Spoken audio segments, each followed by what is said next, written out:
Welcome, ladies and gentlemen, to episode 18 of Highly Opinionated. I'm your co-host, Josh. It's the best co-host in the game. What's up, Tim? What's up with you? Everything good with you, my brother? Yeah, everything good. Eagles got another win, so I'm looking at everything good for me, man. I can't complain. Yeah, life is good for you. Coaching, Eagles doing well. You get You the know what young I'm boys right. You are the man of the Oh, yeah. hour. Thank you for shouting out my team. We won our first game last week, too. So, you know what I'm saying? Everything going good. We want to know, so. Tim, obviously, you know, I know.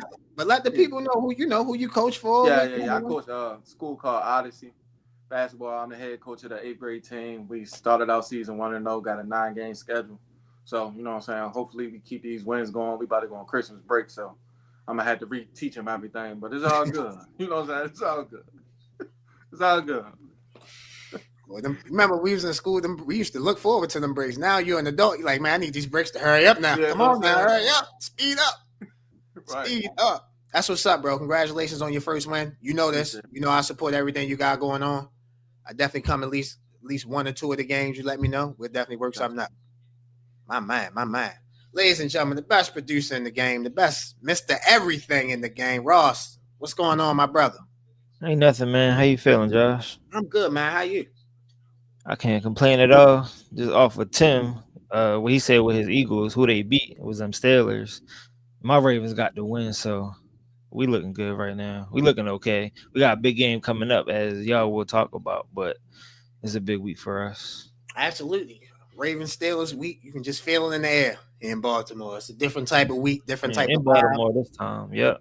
Yeah, absolutely. In Baltimore this time. So definitely can't wait for that game on Saturday, ladies and gentlemen. Again, make sure y'all know that game is on Saturday, not Sunday of this week. We want to thank you guys for watching last week's show. Appreciate you for watching this week's show. Got a great show in store for you guys.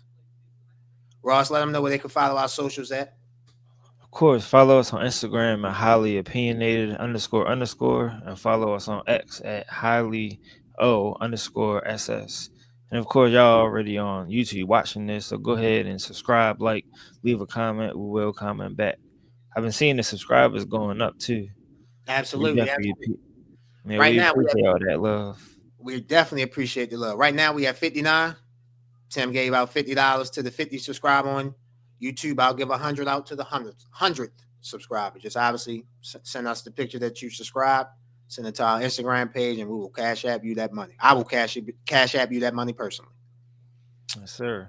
Tim, you ready to get it going, my brother? Yes, sir. Let's get it.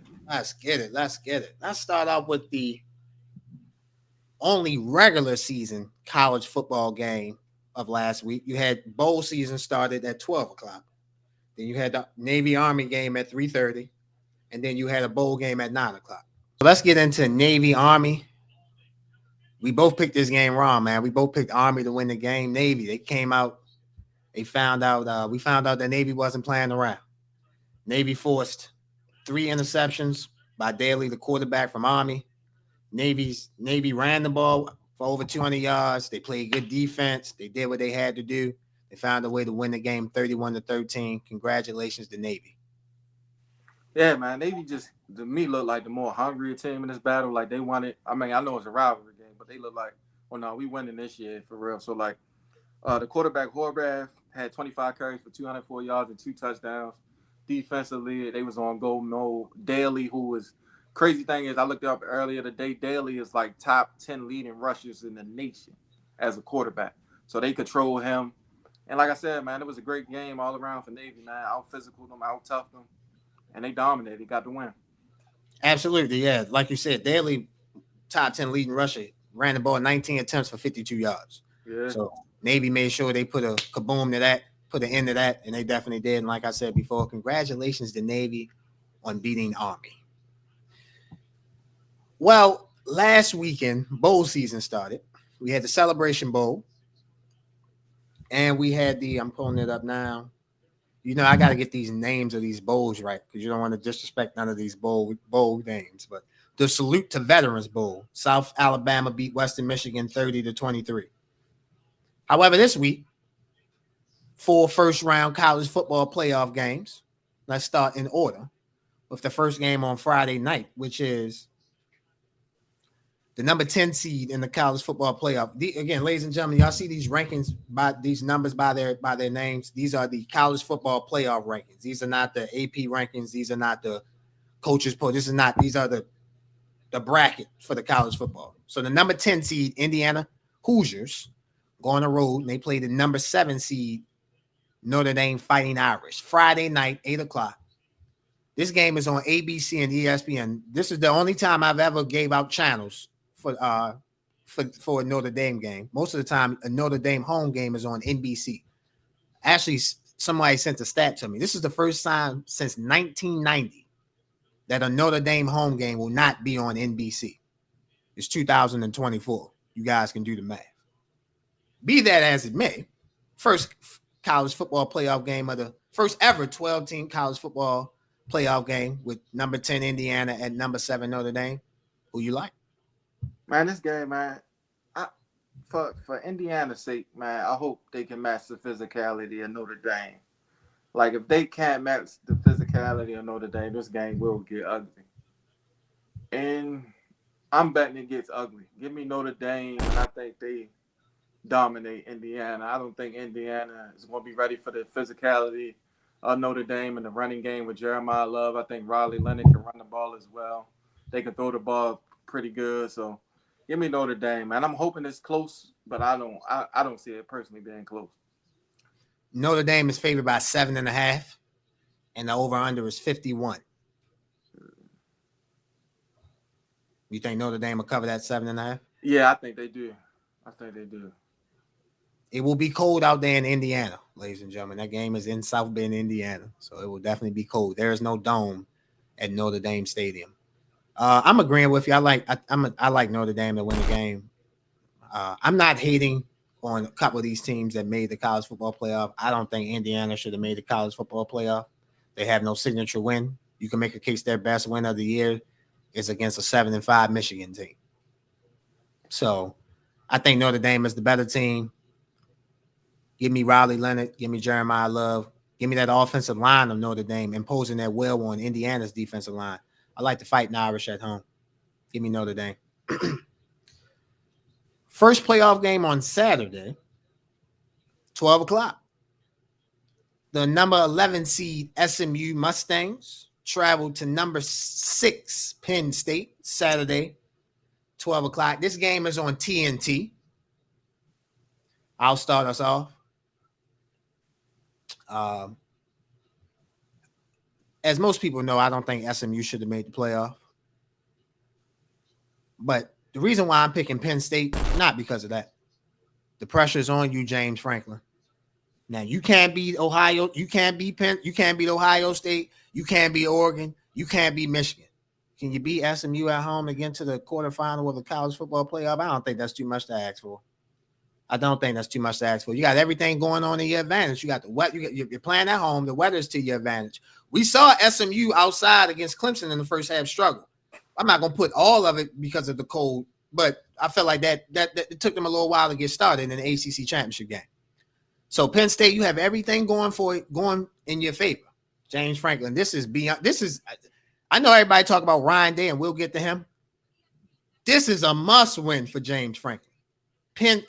Y'all see the logo right there, Rob? I'm sorry, right here. Penn State better win. They better win. Man, you actually make great points, but I think that's the reason why they're going to lose. Oh. I think you don't trust big game James? I think the pressure going to be tight. The game going to be tight. You know what I'm saying? It's going to come down because I think this SMU team really good, right? So I think last week when they played in the ACC championship game, they're going to start faster this week. It's not. Oh, I believe that. They better. So Penn State better be ready for a fight because if they're not ready from the tip, SMU can play good ball, man. They got a good defense, quarterback, explosive, Kenny Jennings, Brashard Smith, great running back. So, I think it's going to be a game, man. I'm going SMU with the upset, though. Give me SMU. I think they're coming in and white out. I think they shocked the world. Give me SMU. Penn State is favored by 8.5. The over-under is 54. I like Penn State. You like SMU. One quick question before we go to the next game. If Penn State loses this game, does James quick answer. Should James Franklin be fired? Okay, so you changed this. Should. See, the thing with me about firing a coach is who can you get to replace? It's always my thinking, right? So like, who you think who will get them over the hump? You know what I'm saying? I mean, there's only one or two teams they got to beat, but I'm just, who do you think will be eligible to get them over the hump and win? And that'd be my thing. That's why I think sometimes they be reluctant to fire people. You know what I'm saying? Because it's like, who can I get? Like, who can I get? And if, you know what I'm saying? And then if I get them, right, if they lose to the same two teams, was it, you know what I'm saying? Was it Was it really, work? really a point of firing Franklin? So I think, to me, I think he's a little safer than everybody else thinks just because there's no better replacements out there at the moment to me. So I'm gonna say, I shit. Okay, so okay, I'm lying. So should he get fired? Yes. Will he okay. get fired? No. No, yeah, I know he's not getting fired, but should Yeah. he? Hell yeah. Yeah. I can't remember the last time he won a big game. No, I agree. Hey, I've been talking about that. Yeah, I agree. So I agree. I just, yeah, you got to win big games when you at these big colleges. Yeah, I Simply agree. put, you know that, I know that. Like you got to find a way to win. Next game, number 12, Clemson Tigers at the number 5 Texas Longhorns. Saturday at 4:00 again. This game is on TNT. Texas is favored by 12 points. The over under is 52. Who you like? I I don't know if they've been watching the game film, right? Like I really think they got Clemson messed up. Like it's no way we just watch both teams in the championship games. Okay, you can say the SEC better. That's what we're gonna go with. But there's no way you can watch. There's no way you can watch them versus Georgia. Georgia beat them with no passing game. They just ran the ball, right? Klubnik can actually pass the ball and he can run. So like, it's no way the spread should be at 12 to me. I think there's a little SEC bias. It's no way. Like if this game, like I might pay. Matter of fact, if Clemson lose by more than 12, I'm gonna just give a random subscriber. I'm gonna cash app you something. I don't know who it is. I'm just gonna pick one. I'm randomly cash app. If Clemson lose by more than 12, I randomly cash app subscribe. Because there's nowhere in the world they watch these games and say Texas is 12 points. It's just nowhere I've seen it. And with that being said, give me the better coach, man. I'm going with Dabo, man. Like, Dabo. I just feel like if you coaches like him, they got their stuff in place, right? Like no disrespect to Sarkisian, but like he has his philosophy in place. I transfer portal. I don't need nobody else to transfer. So he's honing his own guys in. So I got all belief in all of them believe in me because I don't got the transfer. He just transferred from Georgia, then he went to Duke. Now he want to come. I don't got none of them guys. I don't want to deal with none of that because they not loyal. I don't want nobody that's not loyal. I got loyal players over here. Give me Clemson. I ain't gonna lie, out of all the games in the first round, this was the game I waffled on the most. I flipped back and forth the most because I actually agree with you. Texas being favored by 12 points. It's not SEC bias. It's just they just don't respect Clemson. Yeah, I think it's more of that than it is SEC bias. got you. Yeah. But I'm gonna take Texas. I think Texas will win the game. I think they'll narrowly win. Everything you said is true. There's no way you can watch this Texas offense. In my opinion, Texas got a quarterback controversy. They just don't want to say it, but you can just see it. Yeah. Like it's the reason why they play both Quinn Ewers and Arch Manning. So for me, I just think Dabo is a better coach than Steve Sarkisian right now, currently, because of the national championships. We understand that. But I just think Sark will find a way at home. I think the Texas defensive line in defense is better than Clemson's defense. I think Texas defense is probably the best unit on the field. So I'm going to take Texas in a narrow win at home to beat Clemson and to get to the next round of college football playoff. The last game of the first round, man, they picked the best game to be the last one. The number 9 Tennessee Volunteers at the number 8 Ohio State Buckeyes. Ohio State is favored by 7. Over under is 46.5. This game moved. This not moved. This game is on ABC. So again, your 12 o'clock game on Saturday, your 4 o'clock game is on TNT. This game is Saturday at 8 o'clock on ABC. Chris Fowler, Holly Rowe, Kurt Herbstreit on the call. Didn't you start off the last time, or did I? Yeah, I did the last one. All right, so I'll start us off with this. I'm taking a more desperate team. I'm taking Ohio State. I like Tennessee. I love what Tennessee got. I think that defensive line, like you told me earlier in the year, is a problem. But Ohio State had to sit on that loss to Michigan for like 2 weeks. and it felt like 20 years for them. They can't wait to see another team. They hit another team, and I think Ryan Day, I have them boys ready, and I think Ohio State wins this game at home. So I told you I like Tennessee before the playoff. I kind of still like them. I don't know all the way. Just look at the bracket one more time, but I don't trust Will Howard, man. I don't think he's that good. Like I think Tennessee's going to put him in some situations where as though they're going to show one defense, then jump back into another late.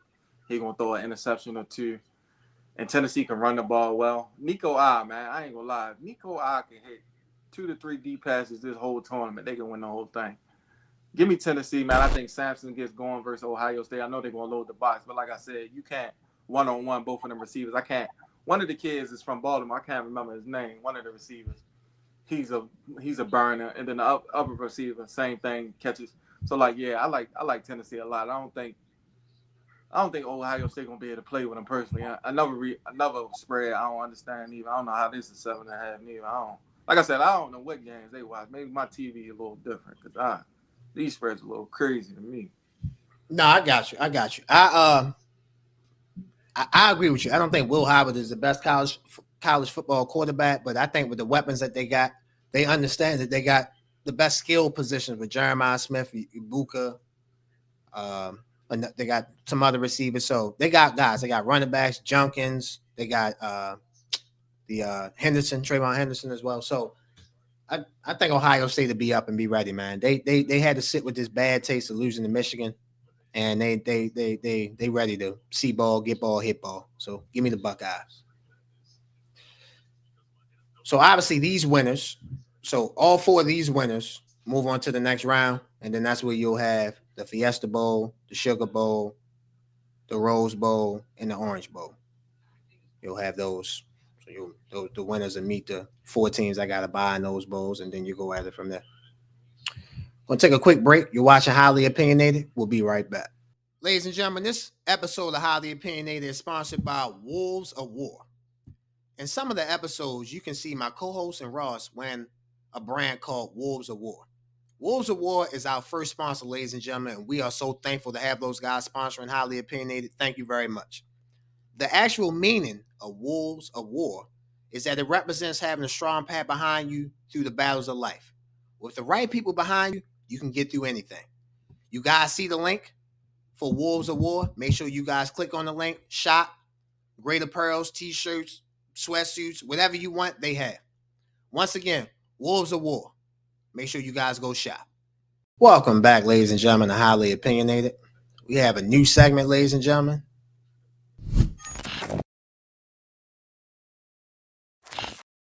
As you can see, it's called Let's Talk About It. So, Tim, let's get to Let's Talk About It. Start off with the 2024 Heisman winner, Travis Hunter. Congratulations to Travis Hunter on winning the Heisman Trophy 2024. He won with 2,231 total points. Second place, Aston Genty had 2,017 points. The 214 point difference was the smallest margin of the Heisman voting since 2009 with Mark Ingram and Toby Gerhardt from the University of Stanford. Go ahead. My fault. Yeah, man. Like, man, one of my homeboys been going back and forth with this all week about like, shit, Hunter got it or Genty got it, right? I said because his point was Hunter wasn't top at anything for, you know what I'm saying, wide receivers. Like he wasn't number one or not. You know what I'm saying? He wasn't number one in receiving touchdowns, receiving yards, and none of that. And he wasn't number one on the defensive side, right? So I said, okay. I said, but he won because he did something we never saw before. Yes. And we probably never going to see it again. Like, I highly doubt it's somebody might, but not to, I don't think they could do it to this level. Like, you know what I'm saying? Like, it's possible, but like, in my lifetime, I doubt we see somebody dominate both sides of the ball. Doesn't really look tired, and you know what I'm saying. He's playing the whole game. Like we seen, like no disrespect to Jenny, we seen good running backs every year. Like yeah, he didn't break the record. I thought he would have to break the record and do a little bit more to get it, just because the school he's at. Like So now we got to talk about conferences. We know how this go. He's not going to get it from Boise State unless he does something miraculous. He didn't break the record. Absolutely. So to me, he wasn't going to get it unless he broke the record and some more. But this year, you was going to get something we never saw before. You know what I'm saying? Like it was hard for him to win because no one never did this. You know, like no one never Absolutely. did You're this. right. So like you're not going to beat something we never seen. Like we seen great running back play. We never seen what he just did. You know what I'm saying? So like that's why he won. It was pretty simple. And the crazy thing is he was top 6 in every receiver category. I don't know exactly what his numbers was defensively, but every receiver category he was top 6. So for a guy playing both ways, top 6 in every receiver category was kind of crazy. Because I feel like if he actually played one position and mastered that position, he would be number 1 in that position. Can definitely make a case, make a point in case for that. I agree. I mean, I think I think the right person won it. I mean, I wouldn't have a problem if Ashton Genty won it either. I felt like what he did with Boise State to have them in the playoffs. Nobody had Boise State getting a bye in the playoffs. I mean, that's kind of crazy if you think about it. Like they have a first round bye. So um, now we know that's because of conference championship and how they set it up. But still, regardless, they still got a bye. So that's super impressive. But Travis Hunter was remarkable from the first game against North Dakota State on the Thursday night to the last game, which was on a Friday, on Black Friday against Oklahoma State. He's been great from that game up until the last game. Sure. So I had no problem with him winning. Like I said, congratulations on him winning. I look forward to see what team he goes to in the NFL and how he plays in the NFL as far as what position he'll actually be playing. Not full time, but because let's say he plays corner, you know they're gonna let him play offense sometimes. Yeah, I personally think he's my fault. I personally think he's a better corner than receiver, but that's just my opinion. I think he's a better cornerback. I got you. He got receiver tendencies at corner, so that'll definitely help. Yeah. That's what I'm saying. Like I would rather him play corner. If I'm him, I think his knack. I mean, I know he said he want to play both, and he seemed like he's standing on that. Like you know what I'm saying. So I want to see how that works because I don't know, you know what I'm saying? I don't know if they're going to let it rock like that. But, yeah. Gotcha. Yeah. Travis Hunter, man, like you said, we want to say congratulations to you. Well deserved. You were the best player, and you put on the show. So good job on winning the Heisman. First person to win the Heisman in Colorado history since. It was, I know his name was Rashad Salam. Rashad Salam. Rashad Salam. Yeah, Rashad Salam. I think it was 98 or something. In the 90s, yeah. In the 90s, yeah. Last person in the 90s, so that's what's up. Yeah. Well, the biggest story in sports actually is on a college campus, but it's not the Heisman winner.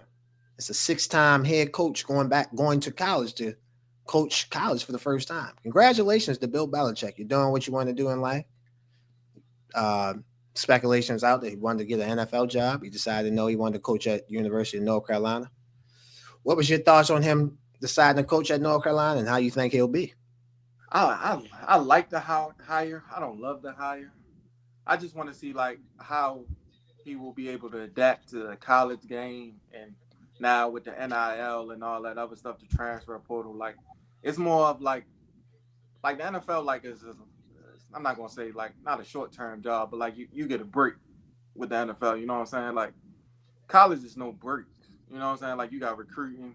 Like it's really no like to be honest, it's really they probably had the shortest break period than anybody else. And he's 72 years old. Like relatability. Like can he relate to the 17-year-old, 18-year-old kid? You know what I'm saying? Like it's more of the little stuff. Like we know he a great coach, but like in this era. You know what I'm saying? Like, it's more that how can I reach the team? You know what I'm saying? Like, it's different. You reaching pros, they 20s, most of them mid-20s, 30s. You know what I'm saying? You got some older guys and respect factor, right? Some of these, I ain't gonna say, like, a lot of these football players don't watch football like when I did coming up, right? I guarantee you, it might be some players in that locker room that don't really know who Bill Belichick is.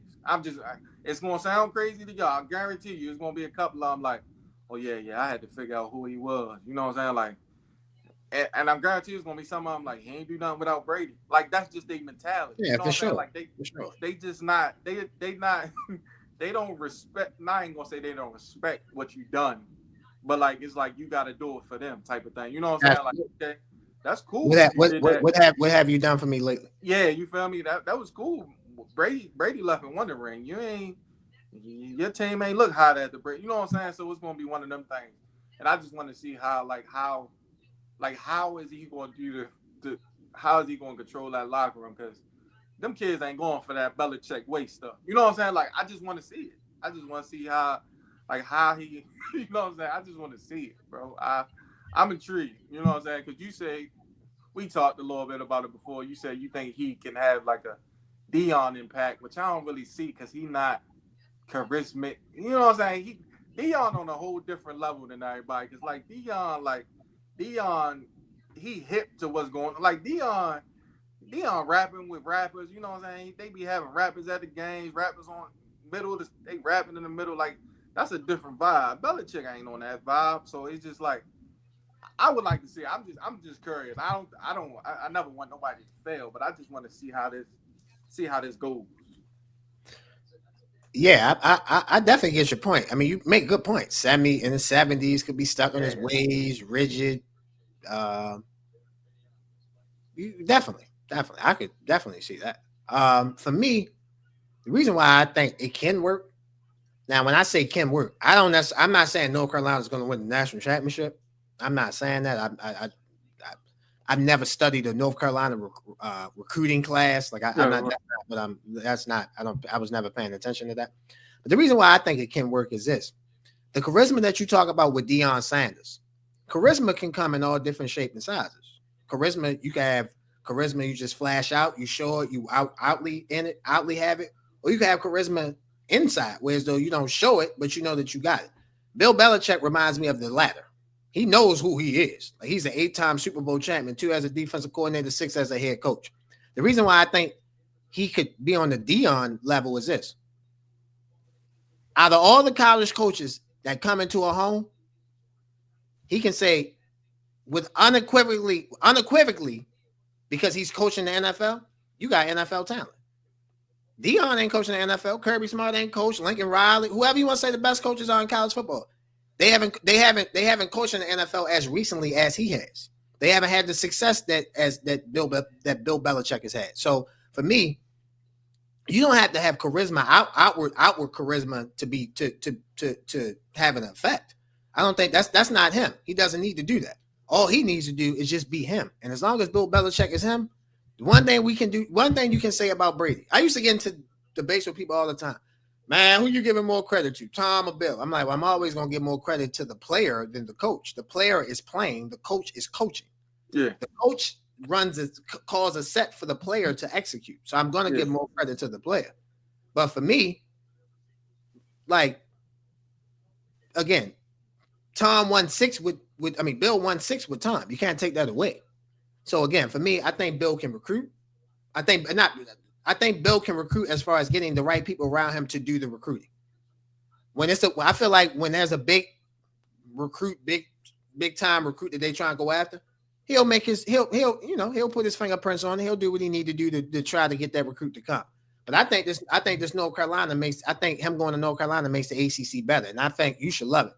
If Florida State can get their situation together, Miami can get a little defense. SMU's in the playoff. We know what Clemson represent. Syracuse was good this year. Now you're talking about 5-6 teams that that could maybe be competing for a playoff spot. So I think Bill gonna come out and show, I should be coaching in the NFL. I really do. He'll show that he's relatable as he can be. And he'll put the right people on his staff to be successful. So I don't think the NFL, I'm not gonna say want him, but I don't think they're going, you know what I'm saying? Because he wants too much control. Like, yeah, that's the thought process of it, is that he wants too much control. So if he goes here, this is my thing. If he goes here and win, somebody in the NFL going to take a look at him. Because now it's like, bro, you dominated college. You 70 years old, you dominating college. Like, bro, we could use you. That's why the Falcons, I've been hard on the Falcons all year. This is no disrespect to Raheem Morris. None, no disrespect. They was talking about this on TV the other day, and they wanted to be nice. They wanted to be nice to Raheem Morris because I'm not gonna call out the analyst, but let's just say him him and Raheem Morris had a lot in common. You feel me? You see what I'm doing. You get me? So fine, cool, you got it. The Falcons wasn't serious about winning, because if they were, they would have hired Bill Belichick over Raheem Morris. But I think that's the power thing with Belichick, though. He wanted GM. He wanted to do, you know what I'm saying? That's the thing. With the Patriots, he had a part of like everything. Like, you know what I'm saying? He was, don't get me wrong, I don't know exactly what he was. But they say it's more than coaching.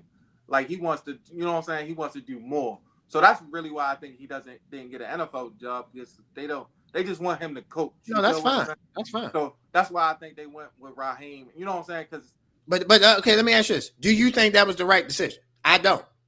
You can't sit here and tell me you try and win. I do. I mean, to be honest, Atlanta's problem right now is Kirk Cousins playing the worst football of his career. Like, who signed? No, I'm just saying. But I mean, the GM, like, I'm just saying. So if we saying, do you think Bill Belichick would have signed Kirk Cousins to that money? Hell no. Probably not. But I mean, like, I'm just saying, like, I mean, I know everybody hate Cousins, but like this is like the worst stretch that he ever had. No, I love. But like it's hard to predict that. Like, you know what I'm saying? Hey, Kirk, don't let those people tell you that they hit you. I love what you're doing, bro. Keep doing what you're doing, Kirk. I love it. Like, in general, like I told you, it's a notion on Kirk Cousins. Like, but like Kirk Cousins is actually a solid quarterback. Is he top? I agree with that. No, but like he get the job done. But like, this is actually the worst. They said it's the worst stretch of his career. So like it's coming back on Raheem Morris more than actually Kirk Cousins, because Kirk Cousins stinks right now. Like, it's not no X's and O's for real. It's Kirk Cousins stinks. Like, the last 3 to 4 games, like, he has interceptions where it's like, yo, there's no way he threw it. Like, you know what I'm saying? Like, that's my point. I know you don't like Kirk Cousins, but I never seen him throw those. It ain't about, sir, not to be funny. You know this better than anybody. There's a quarterback that play in LA who I was highly critical of. If you show me, I will. I got to but I'm just saying. Update my resume. Same thing with Josh Allen. I used to hate. I used not hate Josh Allen. Used to be very critical of him. Josh Allen should win the MVP. So I'm agreeing with you. It's not about Kirk. It's not about Kirk. All I'm saying about Bill is this. Like, I think that's why. No, you're right. You're right, because they didn't want to give him the control. Better. But I think that's really Raheem Morris. Like, his downfall right now is just Kirk Cousins is really playing at a historically bad level. You know what I'm saying? Like, it ain't just bad. Like, it's historic. Like, him and Will Levis, if you blink your eyes right now, you can't tell a difference. I totally get that. My only point of that is that Raheem Morris signed off on them signing him. That's what I'm saying. Bill Belichick would have never gave Kirk Cousins 2 years for 100 nothing. He would have gave him 100 pennies, let alone 100 million. That's all I'm saying. For me, I get your point about not handing your franchise over. I get that, but some of these organizations, they should be trying to hand their franchise over, because they ain't doing SHIT with what they doing now. Yeah. So why keep doing the same thing? And Sandy is doing the same thing, expecting a different result. You feel me? So what are y'all doing? Y'all wasting time. So for me, again, I think Bill can be successful at North Carolina. He hired Michael Lombardi as his GM. They're gonna have to go into the portal and get a quarterback. They'll have to portal this team for the first year, and then after that, you start recruiting like how Dion did. You start recruiting, and then maybe 1 year a 9-3 team or a 10-2 year can get them into the college football playoff. If North Carolina make the college football playoff, they ain't got to win a national championship. For me, that's good enough. Right. That's good enough. I got you. I'm with you. Absolutely. You're watching Highly Opinionated. We'll be right back.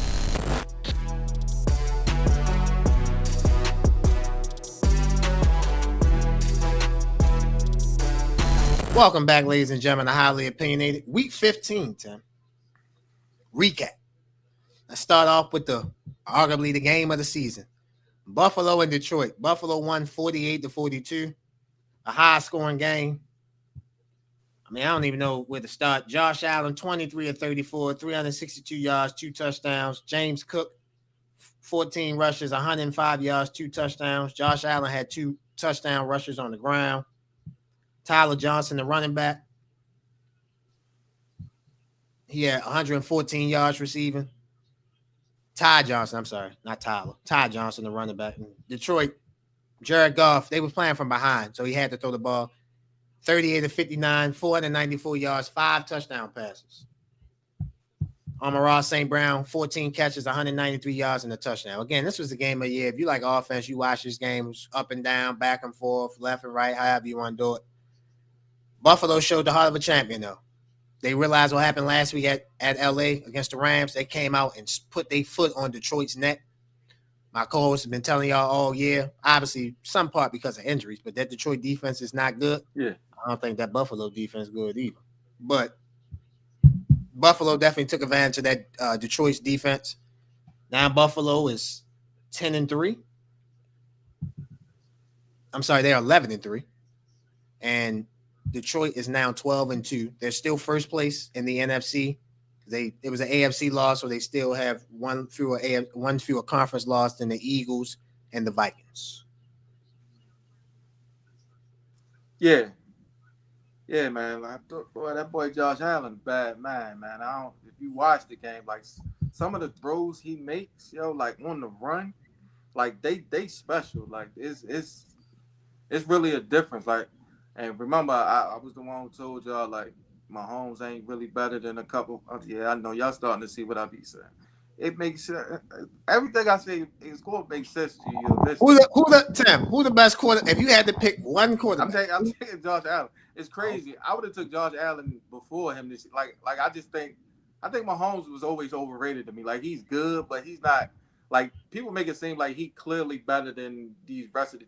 He's not clearly better. Like don't get me wrong, he's good, but like Josh Allen running ability. My bad, bro. This is Justin Herbert on line one. I'm gonna pass him to you. Hey, look, that's my guy.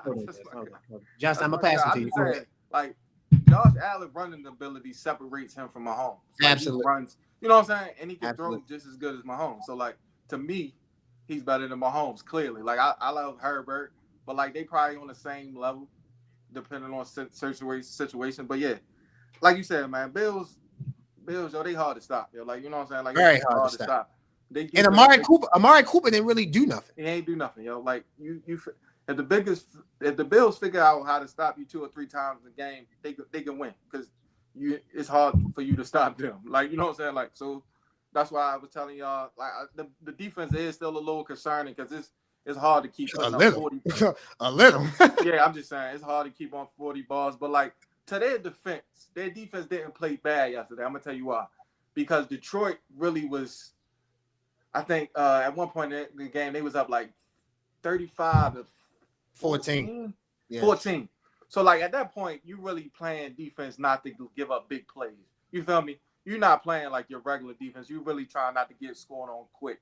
So to their defense, I mean, I know they scored 42, and then the Lions scored one late too. So like their defense really ain't played as bad as they played the week before. Like it was definitely some improvement, but it's still, like I said, a little concerning. But shout out to the Bills, man. Yeah, shout out to the Bills. I want to give a shout out to the Lions. They fight. Now they got down big in this game, but they fight. And obviously the detriment of them will be the injuries that they got. You just can't overcome all these injuries and put out a formidable team. You just can't do that, especially on the defensive end. So shout out to both teams. If we got this game and it was a healthy Super Bowl matchup, now that would be a hell of a game. That would be a hell of a game. But shout out to the Bills. They found a way to win. Now they're like they woke up yesterday. They're still in second place in the AFC. If Kansas City can lose a game or two, now they right there where they need to be. They own that tiebreaker over Kansas City. The next game we are going to go over is your beloved Philadelphia Eagles. They beat the Pittsburgh Steelers 27-13. Russell Wilson 14-22, 128 yards, 1 touchdown, no pick. Steelers couldn't run the ball. No George Pickens, so they really didn't have a receiving threat. Jalen Hurts. This is just me. I think this was Jalen Hurts' best game of the season. He was accurate. He was efficient. He was on point. He was on target. When it was time to make throws, he made throws 25-32, 290 yards, 2 touchdowns. He ran the ball 15 attempts, 45 yards, and a touchdown on the ground. A.J. Brown, he got that big body bends the ball. 8 catches, 110 yards, and a touchdown. Devontae Smith, 11 catches, 109 yards, and a touchdown. The Philadelphia Eagles right now, if you had to say right now, in my opinion, they are the best team in the NFC, and they showed it last night. Well, not last night. They showed it Sunday against the Pittsburgh Steelers. So if y'all watched the previous episode, right? I told y'all this would be Hurt's best game. It was Hurt's best game. I told you, don't worry about that A.J. Brown stuff. He gonna get the ball early and often. First play of the game, A.J. Brown got the ball. So like I be talking, but y'all gotta start listening. I'm gonna learn y'all. My boy in my high school used to say, I'm gonna learn y'all something. You know what I'm saying? I'm gonna learn y'all something. You know what I'm saying? I ain't gonna teach y'all. I'm gonna learn y'all something. So y'all gonna learn something. Just keep listening to me talk. I'm giving y'all. I'm gonna give y'all the game. I know. You know what I'm saying? I ain't saying I know everything, but I know a little bit about a little bit. You know what I'm saying? I just know how this thing works. You know what I'm saying? But yeah, man, the Steelers ain't belong on the field with the Eagles, man. Like that really was, you know, that was big brother of the city versus little brother of the city. You know what I'm saying? That thing run through Philly, yo. It just was levels. Like they even with Pickens, I think the game go like that. Like they really, the score looked a little close, but they really wasn't competitive. Like, and that's why I think the Eagles are the best team in the whole football because like they play defense. Like the rest of the teams don't play defense. You know what I'm saying? Like none of them teams we name really play deep. Like we can struggle on offense, but we gonna get stops on defense, and eventually the offense gonna figure it out. Because we can say they shut down Saquon Barkley too. You know what I'm saying? Yesterday. Yeah, the Steelers did exactly what I thought they would do. Yeah. Put the ball in Jalen Hurts' hand. Yeah, and I've been telling y'all, yeah, that sound good, but like them two receivers is dog. Like they not regular. Like AJ Brown's not regular. No, they definitely. AJ Brown definitely good. Devontae Smith definitely good. You know, like, I don't want to take away from the Eagles. Yeah. Great win. I think they're the best team in the NFC, but I do think when I watched that game on Sunday, there were a couple of things I saw that if a better team would attack, they would have a better advantage with. So, who's better? I mean, other than offensively, who like? I mean, you might got one or two back because you talking about the Steelers was top 6 scoring offenses, like top 6 in offense. So it's like how many offenses? You know what I'm saying? Like who? Like the Bills got a better offense, I know that, but like Detroit, like none of them like for me, like none of them teams really scare me because they don't have the other side of the ball. Yeah, I agree. I agree like, that the Eagles. When I pick not to cut you off, like when I pick a game, like that's what I really look at. Like how many stops can you, like how good or bad is your defense?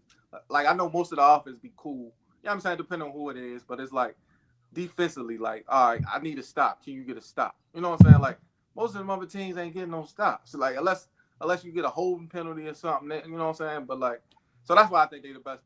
I think they're the most complete team in the football, and they roster, like I said, from day one is loaded. So shout out to the Eagles. Absolutely, I agree with you. That great win.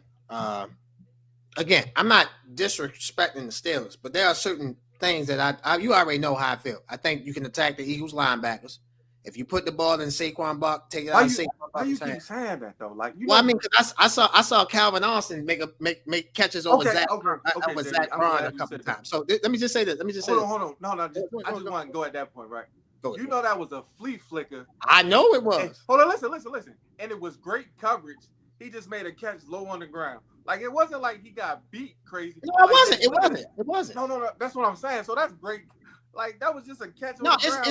It's great coverage, but I'm saying the Eagles linebackers aren't known for coverage skills. Just hear me out. The highest rated linebackers in the league. I'm just saying they not big names, but Zach Bond, look it up. Like Zach Bond, he's a good player. And no Kobe Dane, like they like, you know what I'm saying? Like they are good players. I'm not saying they're not, but I'm saying you're not smart attacking them is what I'm saying. Like that's not the No. I agree. I agree with what your premise is, which is like you don't just come attack them fully. I'm not saying that, but I'm saying if you have to attack them, you'd rather attack them from the air than rushing the ball. They're good. They're good thumping linebackers, especially Zach Braun. He's a hell of a thumping linebacker. So is Nakobe Dean. Nakobe Dean is a better coverage linebacker than Zach Braun. Would you agree with that? Yeah. Okay, so for me, so that's all I'm saying. I'm just saying you attack their linebackers in the passing game, and where the Steelers made the mistake at, they played man to man. Like you can't play AJ Brown man to man. You can play Devontae Smith man to man. You can do that. He's small. You can't play AJ Brown man to man. You got to have somebody over there to help. But you got to figure they was put more people in the box to stop Saquon. That's what I'm saying.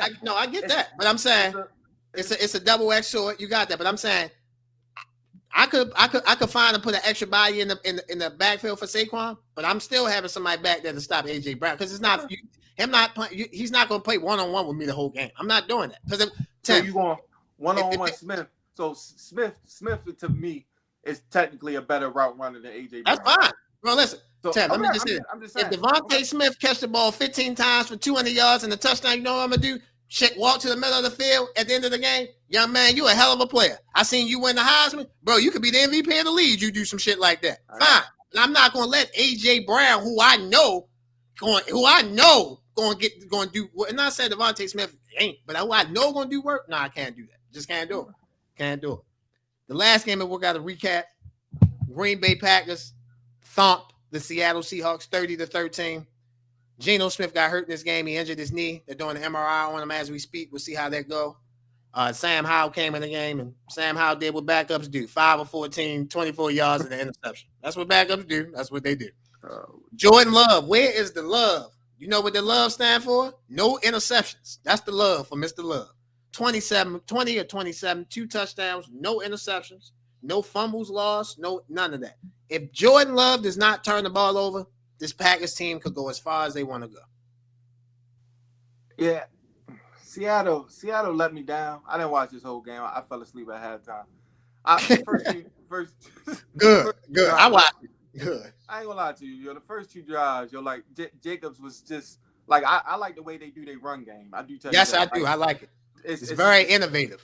You feel me? It's not regular. Like, you know what I'm saying? Like it's very always got a guy motioning, doing this and doing that. Just some eye candy. Like I love that aspect of their run game, and Jacobs is a physical back. You know what I'm saying? So, like, I love that aspect of the game. I feel like I'm not going to say Seattle was flat, but it just didn't look like they was ready for that type of physicality. Like, it just looked like it was a little too much for them at that point in time. And I think Seattle actually is a pretty decent team. But like you said, shout out to the Packers. I don't – matchup-wise, I mean, like, with anybody, though. It depends who you match up with. Because I don't – I'm not saying, like, I know everybody like they receiver core. I'm not the big they cool. Like, I'm not really the biggest fan, but shout out to Packers, man. I think running the ball is more they keep to success than anything. Running the ball, stopping and run, playing good defense. And Jordan Love, the most important thing, do not turn the ball. Yeah, don't turn the ball. You can throw the ball to Christian Watson. You can throw the ball to Wicks. You can throw the ball to my man, the guy that had Romeo Dobbs with the sliding touchdown. My man Tucker Kraft. I thought Luke Musgrave was better than Tucker Kraft. Tucker Kraft showing him at the tight end position like, whoa, wait a minute, I'm here too. Right. I mentioned Wicks. So they got guys that you can throw the ball to. So this Packers team, man, if they, like I said, if Jordan Love don't turn the ball over, they play defense, man, they'll be in every game. This Packers team is loaded and deep. Week 15 takeaways. As always, my brother, you start us off. Man, I hate to say it, man, but, man, Chargers defense overrated, man. Every time they play somebody, like, respectable, they get tore up. Like, it's like night and day from, like, when they play somebody else. Like, and I know they miss people in the secondary. But can you let people know who the Chargers played? They played the Buccaneers. They made, and no disrespect to Mike Evans, but they made Mike Evans look like prime Randy Moss yesterday. Like, I just felt like it was nobody in the stadium that could guard him. Like, that's how bad I was watching it. Like, yo, this is bad. Number 7 on the chart, like, I don't know who the DB coach is. Christian Fulton. Christian Fulton, my son, you need some work. out of your back pedal was bad. You need some work. Like I'm watching. I'm like, yo, get 7 off of him. Like, he can't. No, yo, like it just was bad, yo. Like, how about you gotta fix that, yo? Because they on the verge of not making the playoffs now, bro. Man, like, stop overreacting. My Chargers gonna be fine. Stop. Yo, I'm telling you that yo, and then the run defense. I don't know what happened. Look, yeah, Charles, we gotta get that together, man. Y'all let me down, man. y'all, yeah, that was bad. Second, y'all. I'm sorry to cut you off. It was bad. That run defense in the second half. Tampa Bay was getting like 5-7 yards of gas. Like, dang, like, yo, where the linebackers at? Like, yo, like, coach, How many games? 4 games, coach. Give me 150,000. I play linebacker, man. I'm plugging. I'm giving y'all everything I got. Everything I got. Everything. This ain't it, man. They was letting me down, man. My second one, man. MVP race is over, man. I don't care who y'all think in it, or who y'all thought was in it. Josh Allen has won the MVP. And the reason for me, he won it already. He beat Kansas City, right? He beat them, dominated them. And he just went in. Some people say the best team in the NFC. I don't think so, but a lot of people say. He just went in their crib and put 48 on. You know what I'm saying? Like, he did that. Like, you know what I'm saying? Had over 400 total yards. Like, he did that. You know what I'm saying? So, like, it's over. Like, I know y'all like Lamar. Lamar is having a wonderful, great season. That, you know what I'm saying? He's having a great year. You know what I'm saying? He ain't really been showing up when they, Yeah, Lamar a lot of Ravens fans still think he get in the conversation. Don't ask me why, but they lose every time they got a big game, so I don't even know how. Yo, let me tell you something. Stop talking to them fucking idiots, okay? You hear me? Stop talking to them stupid ass people. Look, listen. I think he's in the conversation. Listen, I'm not trying to take your takeaway away. This is your takeaway, but I'm sorry. Ladies and gentlemen, if you watch football, the two leading candidates for MVP is Saquon Barkley and Josh Allen. Josh Allen should be 1. Saquon Barkley should be 2. Anybody else y'all trying to mention, bro, it really don't matter. I don't mean no harm. That don't mean they not great players. That don't mean they not good. They just not the MVP of the league. Like, why? I don't know. Why do we have to, like, Lamar Jackson is great. Why do we have to, like, force feed him an MVP? He won one last year. Like, is it okay if we give it to somebody else? Right. Is it okay? And like I said, he's having a great year, but like Josh is on, like, he just different. Like, it's different. Like, yeah. So that race is over. We can stop talking about that. So I did this segment takeaway last week. Quarterbacks cooking, man. Quarterbacks cooking. First, Josh Allen. Josh Allen did what Josh Allen do. The exact stats, where they at? I just had them. 23 for 34, 362 yards, 2 touchdowns, 10 rushes for 69 yards and 2 touchdowns. That's if y'all can count, that's 4 touchdowns in total. He had 6 last week, then he had 4 touchdowns. Just 10 touchdowns in two weeks. Okay, so he's on there again. Jared Goff, right? So at first I was like, he threw the ball a whole lot, and then I did the percentage. He still was like 67% completion rate, which is still high for that many passes. So I had to put him on here. Jared Goff was 38 for 59, 494 yards, 5 touchdowns, no interception, clean game.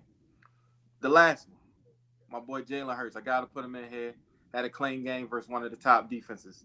He was 25 for 32, 290 yards, 2 touchdowns, 46 yards rushing, and 1 TD. I do want to give an honorable mention to Baker Mayfield. He had a great day.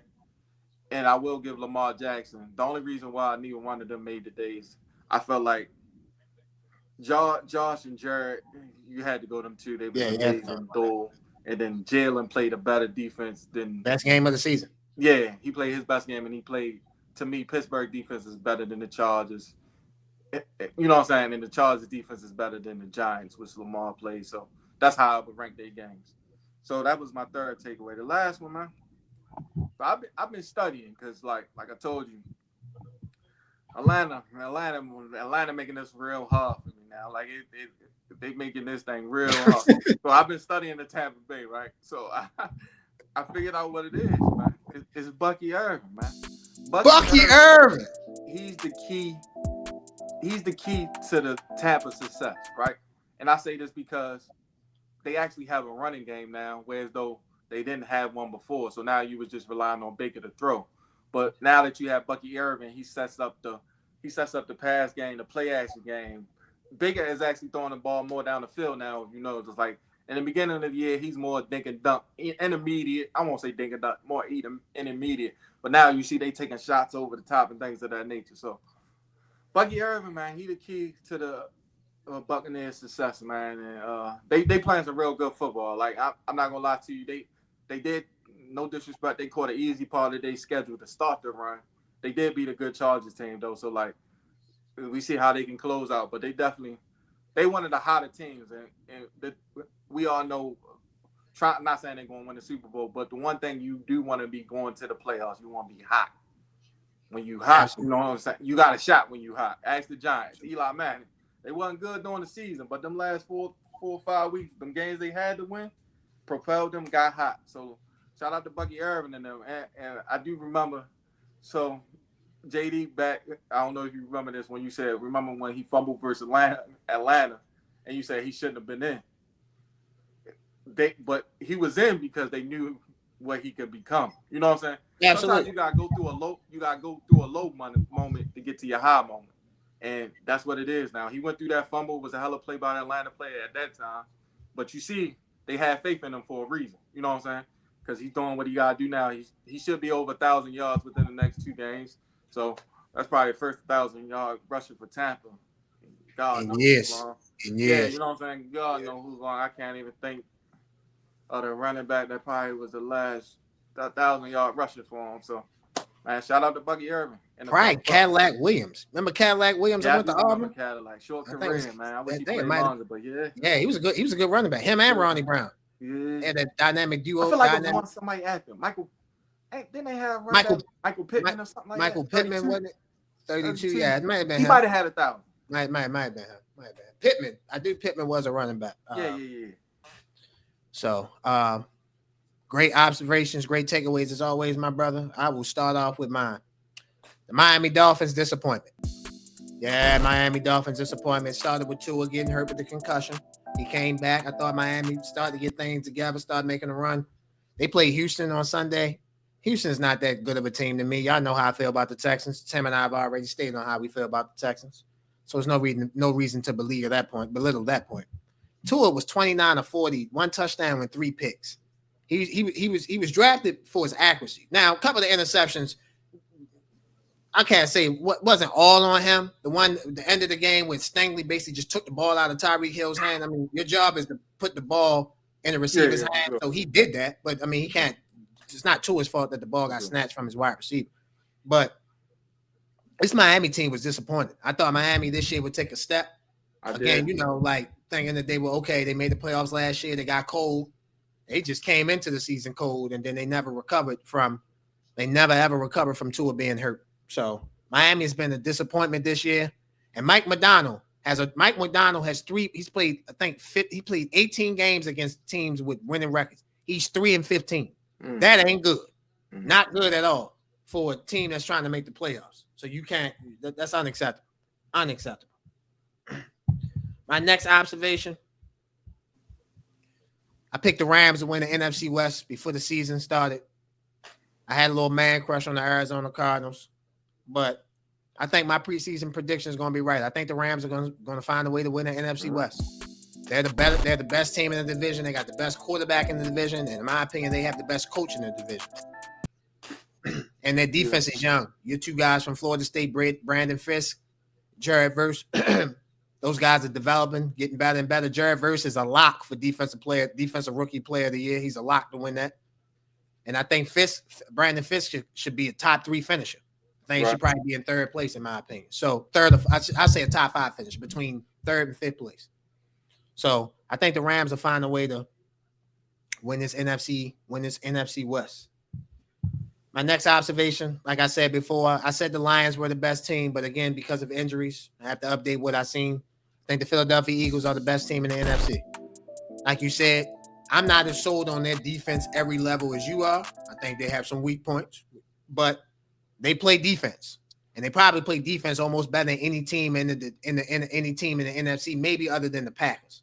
But they play defense just as good as anybody in the NFC. And with that offense, again, A.J. Brown, Saquon Barkley, Devontae Smith, Jalen Hurts, man, you keep playing how you playing, we got to respect you. We got to put some respect on your name. My last takeaway.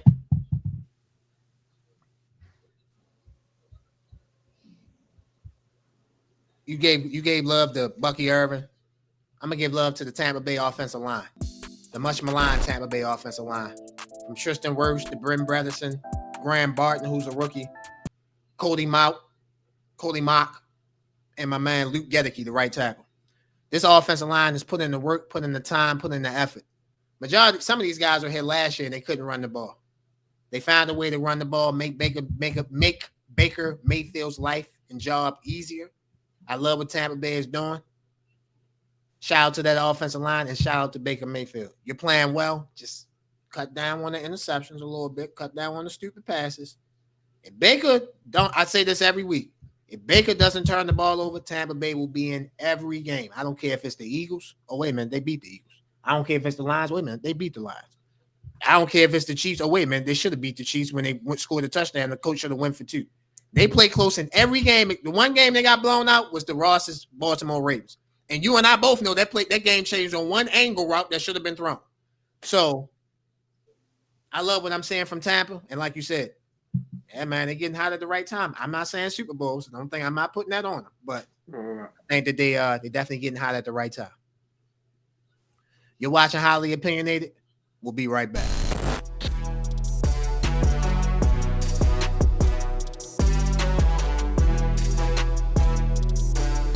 Welcome back, ladies and gentlemen. Week 16 is fastly approaching. Thursday night, you got the 9-5 Denver Broncos at the 8-6 LA Chargers. The Chargers are favored by 3 points. The over-under is 42.5. Who you like? So, man, the Chargers just received a belt from Tampa. Luckily for them, Denver doesn't have Mike Evans. Denver defense and special teams really was the key to them beating the Colts last week. Jonathan Taylor really messed up the Colts. Like, I would wanted to see how that game would have ended if Jonathan Taylor didn't drop the ball before he ran in the end zone. That was about to put them up 20-7. So I really wanted, because that game changed from that point. Like, absolutely, that changed the Colts season. They were fighting to make the playoffs. Now they eliminated. Yeah, it was it was a crazy change. And the last thing, you would never expect a player like him to do that. Yeah, like celebrate. You would expect. I'm not gonna put a player name out there because I don't want to do it to a player. But you would expect a flashy or a me player to do it. Yeah, Jonathan Taylor is the most meat and potatoes NFL running back you'll ever want to see. You feel me? Yeah. So it was. Yeah. So man, so this game, man, I've been going back and forth with this one, man. I don't know why. It's the run defense is so bad.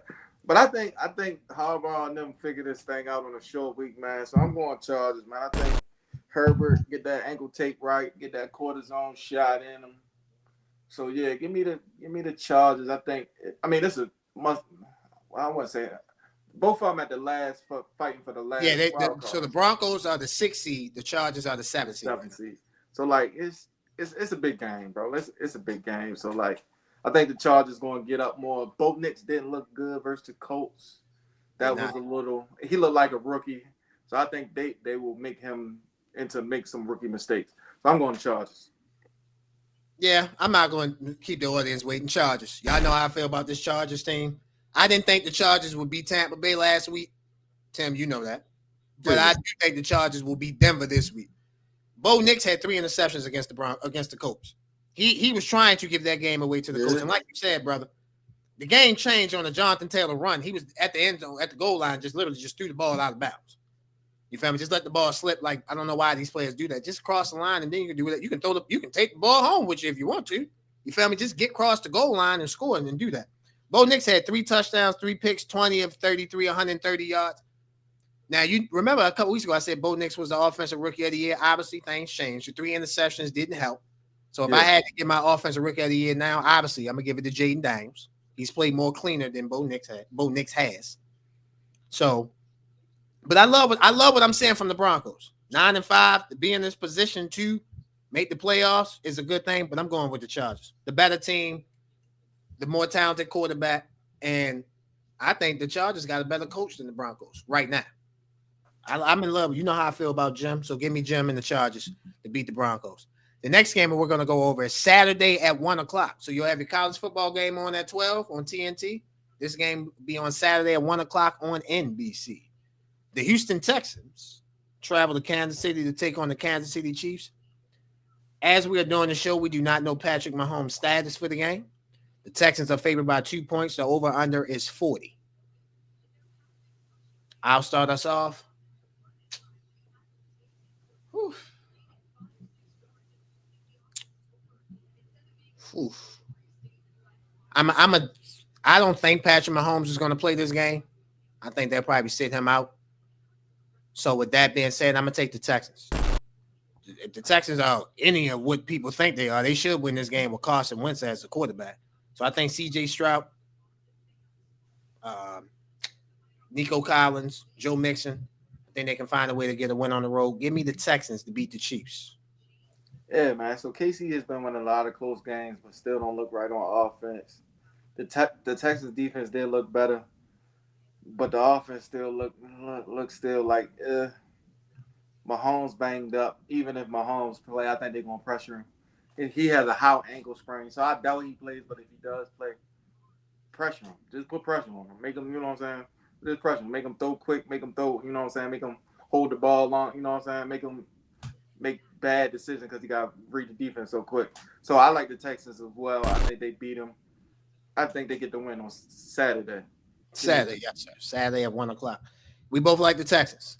We both don't think Patrick Mahomes will play. So no matter when you hear Adam Schefter, Jay Glazer, Ian Rappaport, whoever y'all hear, quote unquote, first, you heard it from us first. We do not think Patrick Mahomes will play this game on Saturday.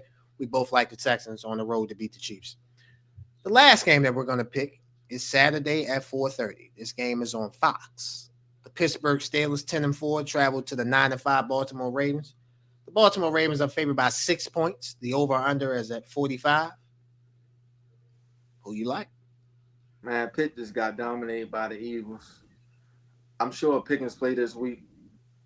The Ravens just obliterated the Giants. This will be another low-scoring game. My heart says Steelers, but logic says Steelers because Lamar doesn't play well in pressure games. But my heart is telling me the Ravens win this closely. So I'm going to take the Ravens at home to get the dub. Not confident at all, but give me the Ravens. Tim can't even pick the Ravens a good size, but I'm not confident at all. But here you go. Here you go. I'm picking the Ravens. Here you go. Ravens, man. Here you go. Man. I ain't lie. I just seen a grown man die on national TV. I mean, not national TV. Seen a grown man die making a pick. Like, I don't know. I mean, I ain't got no faith in him, but I'm taking the Ravens. I'm taking the Ravens. So the first matchup, I took the Ravens, and the Steelers won. Great defensive game. The Steelers defense dominated that game, in my opinion. Would you agree with that assessment? Oh yeah, for sure. Okay. See, yeah. Not to cut you off, man. The Steelers been sweeping the Ravens the last 2 years, if I ain't mistaken, man. They have. Yeah, bro. I don't know. Yeah. They have. The first game, it was 18-16. Justin Tucker missed some field goals. Players missed passes. Zay Flowers missed a catch. Dropped the pass, et cetera, et cetera. I am going to have a little bit more verber and more tenacity with my pick. I'm agreeing with you. I think the Ravens will win the game. Give me the Baltimore Ravens. This Pittsburgh, so I watched them play against the Eagles, and maybe it was just because of the Eagles, but I just thought I was going to see a little bit more. Even without George Pickens, you thought you would see a little bit more. The Eagles just that good, bro. I'm just could be that. It could definitely be that. I mean, why I didn't think of that? Why didn't I think of that? Despite that, let's just say that. Let's say that's your top shelf of liquor. Sometimes I want middle shelf. Sometimes I want some cheap shit. I got you. So I'm trying. Obviously, the Eagles are good. You are right about that to an extent. You definitely are. They are very good. Great to a point. But you would want to see more than 100-some passing yards from Russ. Like, bro, they just took one receiver away. Like, they didn't take everybody away. Like, okay, so for me, I just, man, like I said, I'm gonna take the Ravens at home. This is a big game for the Ravens. If they win this game, now they tied for the division. And now instead of being the 5 seed, you could be the 3 seed, which might work to your advantage, our home playoff game. Even though if you're the 5 seed, you're still gonna play the Texans, which ain't a bad first round matchup to be if you ask me. I wouldn't mind playing the Texans at all. But I like the Ravens. Ladies and gentlemen, as you see on the screen, some other notable games for this week. You have the Philadelphia Eagles at the Washington Commanders. If the Philadelphia Eagles win Sunday at 1:00, they will be your NFC East champions. And the Minnesota Vikings at the Seattle Seahawks, that game is Sunday at 4:05. two teams battling for a playoff spot. The Vikings, obviously, we'll see what they do on Monday night. See how they do against the Chicago Bears. But Seattle's coming off a loss, so this is a big, big, big game for Seattle to, try to make way in the NFC playoffs. Before we get up out of here, Tim, let's hit them with some basketball like we always do. College basketball this week. You guys see the schedule up. Couple ranked on ranked games. Tim, what college basketball games caught your attention this week? This week, I would like to see. It's not a ranked game, but I definitely would like to see it. St. John's versus Providence. Friday night, 8:00. Yes, sir. St. John's versus Big Providence. East days. Yeah, and it's the second one I would like to see will be that Cincinnati versus Dayton game. Dayton just beat somebody Saturday. You keep talking. I'll pull it up. Go ahead. Yeah, they beat somebody good, and it shocked me. Like I didn't know how good Dayton was, but that was an impressive win. I can't think of the schools off the top of my head right now, but yeah, shout out to Dayton. So that game versus Cincinnati, another physical, gritty team. That'll be two interesting games I would like to check out for this weekend. Yeah, Dayton. We didn't know how good Dayton was. Remember before COVID, they had that team with Obi Toppin that was going to be a number one seed. Yeah, they want to be a number one seed. So they it's good to see that Dayton is back. I'm actually pulling up now who they beat. Trying to find it if I can find it. Was it Marquette? Might not have been Marquette. I don't think it was Marquette. Trying to find out who it was, but it was somebody notable though. I know that. No, I believe it. I mean, Dayton playing notable teams. That's definitely for certain. Ain't no doubt about it. For me, the couple games I wanted to watch. Saturday, Mississippi State at number 21, Memphis. I know Memphis lost to Arkansas State at home, but this Mississippi State team only got 2 losses on the season, so we're finally going to see them against a real good team. So I want to see what Mississippi State, see what they got on the road.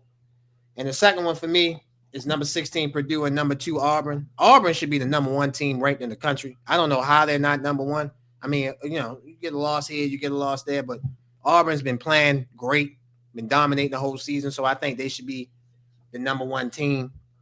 So it'll be good to see them. And again, good to see them play against a good team. Purdue is number 16 in the country, so it's not like they playing against Panera Bread or Joshua Walker University or something like that. They playing against a real team, against a real opponent. So that's definitely good. I found it. They beat Marquette. It was Marquette. They did. They beat Marquette. Okay. There you go. 63. I know it was somebody notable because I was looking at. Yeah. So yeah, great win. Like you said, man. I think got a pretty good basketball weekend, good college football weekend. So I'll make sure I ain't doing much of nothing this weekend. So watch sports. Before we get to this weekend, this is our last prediction. Then we up out of here.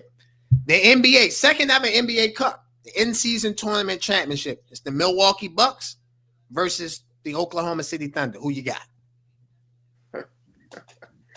For Doc's sake, I'm going Bucks.